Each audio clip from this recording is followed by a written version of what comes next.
Welcome to one TV health. కండరాలు అప్పుడప్పుడు పట్టేసినట్లు అనిపిస్తుంది. సో మరి ఏం చేయాలంటే, కండరాలు పట్టేయడం చాలా మందిలో కనిపించే సమస్య. కండరాలు పట్టేస్తున్నాయంటే శరీరానికి అవసరమైన పోషకాలు అందడం లేదని అర్థం.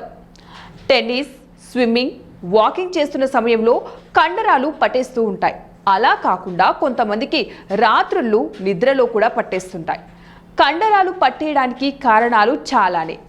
డీహైడ్రేషన్, ఎక్కువ సమయం ఒకే భంగిమలో కూర్చోవడం, శరీరంలో కాల్షియం, పొటాషియం, సోడియం, మెగ్నీషియం లవణాల శాతం తగ్గిపోవడం కారణం కావచ్చు. అంతేకాకుండా గర్భిణీలలో వెన్ను నరంపై ఒత్తిడి పడినప్పుడు, కిడ్నీ ఫెయిల్యూర్, హైపోథైరాయిడిజం వంటి సందర్భాల్లో కూడా కండరాలు పట్టేసే వీలుంది. కొందరిలో ఇతర జబ్బులకు వాడే మందులు కారణం కూడా కావచ్చు. కండరాలు పట్టేయడాన్ని దూరం చేసుకోవాలంటే శరీరానికి అవసరమైన పోషకాలు అందేలాగా చూసుకోవాలి. మరి ముఖ్యంగా మెగ్నీషియం లోపం లేకుండా జాగ్రత్త పడాలి. వ్యాయామం చేసే ముందు వార్మప్ చేయడం అస్సలు మర్చిపోవద్దు. ఒకవేళ వ్యాయామం చేసే సమయంలో కండరం పట్టేస్తే నెమ్మదిగా మసాజ్ చేయాలి.